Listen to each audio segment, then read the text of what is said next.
Assalamualaikum warahmatullahi wabarakatuh. Selamat pagi atau selamat siang semuanya. Kali ini kita akan mempelajari mengenai sistem indera. Sistem indera ini termasuk submateri dari sistem koordinasi. Ini submateri terakhir sebelum kita melakukan post-test besok ya. Oke, jadi kalian bisa memahami penjelasan yang akan disampaikan di sini sekaligus dapat membuka buklet yang sudah kakak kirimkan ke kalian. Oke, sekarang kita masuk ke sistem indera dulu. Sistem indera itu reseptor yang sudah pernah kita pelajari sebelumnya ya di materi sistem saraf. Kini di sistem indera itu lebih dijelaskan lagi bahwa sistem indera itu termasuk reseptor atau penerima rangsangan. Alat indera itu reseptor yang peka terhadap perubahan lingkungan dan rangsangan. Jadi alat indera kita kan ada 5. Nah, itu tuh termasuk reseptor yang peka. Kalau lidah peka terhadap rasa, kalau telinga peka terhadap suara, kalau hidung peka terhadap bau, dan seterusnya. Oke, jadi di sini berdasarkan rangsangan yang diterima ada 5. Sesuai indera kita ya, 5. Nah, di sini ada fotoreseptor. Jadi kalian bisa ingat-ingat kalau foto berarti apa yang bisa kita lihat. Jadi kalau untuk melihat rangsangannya itu berupa cahaya. Lalu kemoreseptor. Kemo, penerima rangsangannya zat kimia. Nah, mekanoreseptor, jadi kalian bisa ingat-ingat mekanik gitu ya, mekano itu termasuk penerima rangsang yang berupa fisik atau sentuhan. Lalu yang keempat ada fonoreseptor atau penerima rangsang suara. Termoreseptor ini bisa kalian ingat-ingat ya, termo berhubungan dengan temperatur atau rasa panas yang dirasakan oleh manusia. Oke, indera yang pertama, indera penglihatan. Ini termasuk indera yang paling vital ya milik manusia. Fotoreseptor, yaitu menerima cahaya. Jadi di bagian mata ini ada 3 bagian, yaitu bisa kalian lihat sendiri ya, bola mata, tulang orbita, dan alat tambahan. Nah, bola mata ini terdiri atas 3 lapisan, yaitu sklera, koroid, dan retina. Oke, di bagian kanan ini bawah, kalian bisa lihat ya, bagian sklera mana, koroid, dan retina yang mana. Jadi ini ilustrasi dari mata milik kita ya. Nah, alhamdulillah kita diberi mata yang sehat. Nah, yang pertama sklera atau tunica fibrosa. Jadi kalian cukup hafalkan sklera itu fibrosa, SF. Jadi ini termasuk lapisan terluar bola mata dan berwarna putih. Berfungsi mempertahankan bentuk mata dan melindungi bagian dalam bola mata. Jadi ini lapisan terluar bola mata kita.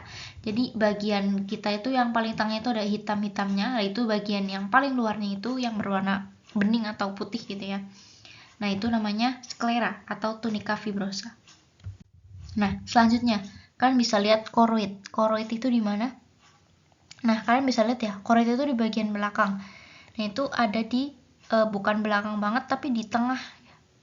Di tengah-tengah. Jadi ketika mata kita itu sudah ada lapisannya putih, terus ada warna hitamnya itu, lalu yang ke belakang lagi, yaitu di tengahnya ini ada koroid atau vaskulosa ya, tunica vaskulosa KV. Oke, jadi banyak mengandung pembuluh darah. Jadi ketika kita semakin ke belakang atau udah tidak di luar, bagian tengah sampai ke dalam itu banyak sekali pembuluh darah. Lalu ini di bagian sini itu termasuk ada iris ya. Irisnya itu di bagian pigmennya. Jadi ketika banyak orang yang mempunyai warna mata yang berbeda-beda, ini artinya bagian irisnya yang membuat mata itu bisa berbeda warna. Oke, jadi koroid itu ya fungsinya sudah ada, mencegah pemantulan cahaya yang masuk dan menyuplai makanan pada retina. Lalu yang ketiga ada retinanya. Retina ini tunica nervosa atau RN. Tadi KV, terus ini RN. RN ini lapisan paling dalam. Paling dalam ya, banyak mengandung sel reseptor cahaya. Jadi ketika udah diterima di depan, nanti yang akan mengolah itu yang di belakang. Nah, ini ada 2 macam, yaitu sel kerucut dan sel batang. Ini dinamakan sel kerucut dan sel batang, emang bentuknya itu kerucut dan sel batang itu bentuknya batang. Nah, kalian bisa lihat di sisi ini kiri, sel kerucut ya, atau dinamain konus. Jadi kerucut, konus gitu ya. Ini sama kayak bahasa matematika, konus. Nah, jadi di sini ada sel kerucut ini peka cahaya. Yang mana ketika kita bisa melihat warna-warna, itu artinya sel kerucut kita berfungsi ya, berperan. Itu keterlibatan sel kerucut itu membuat kita dapat melihat warna-warna yang kita lihat sekarang. Nah, kalau sel batang atau sel basil sendiri, ini tuh tidak bisa membuat kita mengetahui warna-warna ya, tapi lebih membuat kita lebih mampu untuk melihat di gelapnya, untuk melihat ketika gelap. Sedangkan kerucut, karena untuk melihat warna-warna berarti kita membutuhkan warna yang terang. Jadi ketika kita mendapatkan cahaya, kita mendapatkan keterangan, maka kita bisa membedakan setiap warna-warnanya. Oke, bisa dipahami ya di situ. Lalu ada alur cahaya masuk ke mata. Ini bisa dilihat ya. Ini urutannya dari kornea, humor aqueous atau cairan itu di dalam matanya, lalu ada lensa vitreous. Terus setelah mengalami pembiasan 4 kali itu, artinya ketika masuk vitreous maka cahaya atau rangsangan yang kita terima dari luar akan dibiaskan sebanyak 4 kali, baru nanti bayangan tersebut jatuh di retina sehingga kita bisa melihat. Oke, lebih jelasnya bisa kita lihat di sini ya. Kalian juga bisa lihat di buklet halaman 32 dengan nomor atas 22. Di sini ada mekanisme melihat. Jadi ketika kita ada rangsangan cahaya, di sini gelombang cahaya dibelokkan ke kornea dan lensa. Di mana sebelum ke kornea dan lensa ini kita pasti ke pupil. Pupil itu paling luar. Lalu baru ke lensa, lalu vitreous humor. Vitreous humor ini berupa cairan yang ada di belakangnya. Nah, selanjutnya kita lanjut ke retina. Retina itu yang bagian dalam yang banyak pembuluh-pembuluh darahnya. Lalu setelah ke retina, kita akan ke saraf optik. Saraf optik nanti akan meneruskan ke lobus occipital untuk diinterpretasikan atau nanti dibiaskan sehingga kita bisa melihat sesuatu yang kita lihat gitu. Oke, bisa dipahami sendiri ya. Nah, sekarang kita masuk ke indera kedua, yaitu indera pengecap. Di sini ada kemoreseptor cair. Jadi kalau indera pengecap, tidak mungkin kan kita benda-benda zat kimianya itu pengecapnya itu yang aneh-aneh padat gitu, gas, enggak. Jadi kita lebih ke cair. Jadi ketika sekalipun kita makan makanan padat, pasti ada ludah kita. Kalau di sistem pencernaan itu ludah kita ikut terlibat ya, jadi nanti akan dihancurkan di mulut dan nanti akan dirasakan oleh mulut, makanya itu udah berbentuk cair. Kemoreseptor cair itu menerima rangsangan zat kimia. Kenapa zat kimia? Karena makanan-makanan yang kita makan itu kan juga mengandung zat kimia ya. Nah, lalu ada reseptor lidah kita ya. Jadi pengecap itu memakai lidah, dimana lidah kita itu sebenarnya itu ada tonjolan-tonjolannya.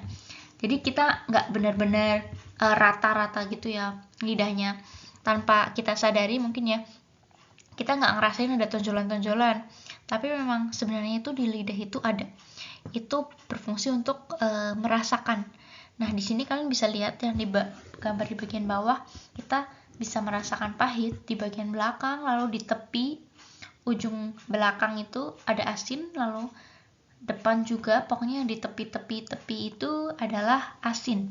Lalu yang asam itu di sekitar tengah-tengah antara asin dan asin. Jadi ketika kita merasakan asin, lalu asam, asin gitu ya. Nah, yang bagian depan itu manis. Jadi ketika kalian merasakan makan manis, maka akan lebih dulu terasa karena emang papilanya itu ada di depan. Nah, di sini kalian bisa lihat ya, papila lidah itu ada 3, filiformis, fungiformis, dan circumvallata. Kalian bisa lihat sendiri letaknya di mana dan fungsinya apa. Oke, sekarang ke indera peraba.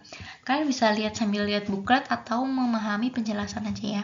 Oke, jadi yang penting ini seperti menjelaskan dan memang semoga kalian bisa paham ya. Oke, di sini mekanoreseptor atau termoreseptor. Kenapa kedua-duanya? Karena indera peraba ini kan sentuhan ya, merasakan sentuhan. Lalu termo itu merasakan panas, dingin gitu ya. Termo, temperatur. Itu yang merasakan adalah kulit kita, yaitu indera peraba kita. Nah, di sini kita reseptor kulitnya itu melibatkan korpus epidermis dan dermis. Kalian kalau pernah belajar, kalau epidermis itu bagian paling luar. Lalu yang di dalamnya itu ada dermis, lalu ke dalam lagi. Oke, jadi ketika kulit ini yang paling kerasa itu dari reseptornya itu ada di epidermis dan dermis. Nah, rangsangannya ini ada 7, bisa kalian lihat di tabelnya. Nah, ini ketika kita merasakan nyeri, itu berarti ada ujung saraf tanpa selaput. Jadi ini kalau kita merasakan nyeri, kenapa lebih cepat? Karena itu ujung sarafnya berada di paling luar, di epidermis. Sedangkan ketika kita merinding, ketika merinding ya, misal kedinginan atau merasa merinding kayak dilewati makhluk halus atau apa gitu, ketakutan, ini tuh yang berperan itu ujung rambut, yaitu folikel rambut yang membuat gerakan rambut itu bisa berdiri atau itu bergerak. Oke, nah sekarang ada ujung saraf Pacini, yaitu tekanan kuat, Ruffini itu panas, Krause itu dingin, Meissner sentuhan, dan Merkel juga di bagian paling luar, tetapi ini merasakan sentuhan atau tekanan yang ringan, berbeda dengan ujung saraf tanpa selaput ya, yang merasakan rasa sakit atau nyeri yang paling kita rasakan. Oke, selanjutnya setelah itu kita ke indera pendengaran. Nah, ketika kalian mendengarkan penjelasan ini, maka kalian bisa mendengar ya. Nah, di sini kalian bisa lihat mendengar. Kita itu menggunakan telinga, berfungsi menerima gelombang suara. Jadi ketika terjadi peregangan dan penekanan molekul udara karena getarnya benda. Jadi ketika kita mendapatkan suara, kita tuh sebenarnya di dalam telinga kita itu bergerak ya. Jadi kayak ada peregangan, penekanan gitu. Jadi ada udaranya yang menghantarkan suara sehingga kita bisa mendengarnya. Oke, jadi kita bisa lihat ya fonoreseptor. Dia itu fono, menerima rangsangan suara. Nah, ini terdapat bagian reseptornya di telinga, ada organ kortil dan otolit untuk keseimbangan. Nah, di sini kerasnya suara tergantung besarnya getaran. Jadi semakin keras suara yang kita dengar, maka getaran di dalam telinga kita itu lebih besar. Jadi kadang kita bisa merasakan ya ketika ada orang yang teriak, itu kan keras ya suaranya. Jadi itu kenapa itu getarannya itu bisa bergetar. Jadi kayak kita merasakan pengang, itu pengang karena suara yang harusnya normal kita dengar dengan frekuensi yang tidak terlalu keras, tapi ini terlalu keras ya. Jadi membuat getaran di telinga kita tuh bergetar sangat cepat atau tidak sesuai normalnya. Jadi makanya itu kita merasakan pengang. Oke, di sini ada bagian-bagiannya, bisa kalian lihat ya. Bagian ungu itu membran timpani, lalu ada osikula, koklea. Jadi koklea itu bisa kalian ingat bentuknya seperti siput ya. Koklea, siput KS. Nah, terus ada saluran timpani, terus ada sel-sel rambut. Jadi di telinga kita, bukan hanya di hidung kita, di telinga kita pun ada rambut-rambut halus-halus ya. Jadi kadang ada sebagian orang ada yang rambut telinganya tuh terlihat, ada yang tidak. Itu tergantung gennya masing-masing. Oke, jadi di sini bisa kalian lihat ya di buklet halaman 36 dengan nomor atas 24. Di sini ada bagian-bagiannya. Ini adalah telinga kita. Jadi ini ada bagiannya apa dan fungsinya juga apa, bisa kalian lihat. Ada cuping telinga menerima gelombang bunyi. Jadi ketika bunyi, cuping telinga kita yang akan menerima lalu akan diteruskan, nanti akan bergetar lalu akan masuk diteruskan ke otak. Kalian bisa pahami ini sendiri ya. Oke, selanjutnya indera pembau, kemoreseptor. Sama ya, kemoreseptor. Bedanya kalau di sini, kalau hidung itu kemoreseptornya zat gas. Jadi kalau di lidah itu zat cair, kalau di pembau itu zat gas. Ya, zat kimia berbentuk gas. Nah, di sini ada saraf olfaktori, yaitu letaknya ada di langit-langit atau rongga hidung. Nah, saraf olfaktori ini berfungsi mengenali bau. Jadi ketika kita menghirup bau-bauan, misal bau durian yang menyengat, itu saraf olfaktori di hidung kita itu bergerak atau peka terhadap bau-bau. Nah, di sini kalian bisa lihat ya bagian-bagiannya. Nah, di situ ada bulbus olfaktorius, tractus. Nah, ini semuanya itu indera-indera kita itu akan diteruskan ke otak. Jadi seperti fungsinya bahwa indera itu adalah reseptor ya. Reseptor itu kan berfungsi sebagai gerak, terlibat dalam gerak kita ya. Entah itu gerak refleks atau gerak biasa. Karena berhubungan dengan indera. Maka dari itu ini termasuk sistem koordinasi karena antara sistem saraf dan sistem indera itu saling berkaitan. Oke, di sini ada alur bau masuk hidung. Jadi ketika kalian merasakan bau, bahwa ini tuh alurnya tuh seperti ini gitu. Nah, ini. Jadi ketika zat kimia dalam udara, misal ada bau zat kimia dari sampah-sampah yang busuk. Nah, itu masuk ke udara kita, ke rongga hidung kita. Lalu di rongga hidung kita itu tidak benar-benar kering ya, jadi ada selaput lendir yang membuat kita itu bisa lendirnya ini berfungsi untuk melembabkan udara di hidung kita. Jadi ketika nanti ada kotoran masuk, akan diatur suhunya di hidung kita karena ada selaput lendir. Lalu nanti ada rambut-rambut yang akan menyaring kotorannya agar tidak masuk ke pernapasan kita. Lalu ada sebelum ke saraf olfaktori, jadi memakai ujung saraf dulu. Jadi ketika sudah sampai ujung, nanti akan dibawa melalui silia sel olfaktori. Lalu barulah sampai ke saraf olfaktori. Nah, selanjutnya kita akan ke bulbus. Bulbus ini tuh struktur yang akan diteruskan bau-baunya itu ke otak. Nah, ini nanti akan sebelum ke otak akan dibawa oleh saraf pembau menuju otak. Oke, sekarang bisa dipahami ya. Jadi itu intinya ada 5 ya, ada 5 sistem indera kita. Nah, sekarang untuk kalian kelas 11 MIPA 2 dan 11 MIPA 3, kalian bisa kerjakan kuis sistem indera. Kuis ini wajib dikerjakan sebagai nilai dan presensi kehadiran hari ini. Oke, jadi untuk pertemuan terakhir sebelum kita melakukan post-test ya, sebagai nilai akhir kalian setelah mengikuti pelajaran bersama kakak pada materi sistem koordinasi ini. Oke, untuk sistem indera ini kalian cukup mengerjakan ini saja secara individu ya. Jadi nanti kalian ketika akan membuka link ini untuk 11 MIPA 3, kalian bisa lihat di link yang atas. Kalian bisa ketik link ini, atau nanti kalau dikirimkan di grup, kalian bisa klik ini, nanti akan muncul di gambar bagian ini. Nah, kalian untuk join the game, kalian harus wajib tulis nama lengkap kalian. Nama lengkap, nama asli ya. Atau ketika kalian tidak mau mengeklik ini, kalian juga bisa ketik di Google kahoot.id, lalu tulis game pinnya. Ini nomor untuk 11 MIPA 3. Lalu untuk 11 MIPA 2 sama ya. Bisa kalian ketik ini atau mengetik kahoot.id, lalu game pinnya ini, game pinnya. Oke, jangan lupa dikumpulkan hari ini maksimal. Jadi ini untuk nilai individu kalian ya. Oke, jadi terima kasih. Hari ini tidak sulit ya. Semoga kalian diberi kesehatan. Cukup sekian. Mohon maaf bila ada kesalahan. Wassalamualaikum warahmatullahi wabarakatuh.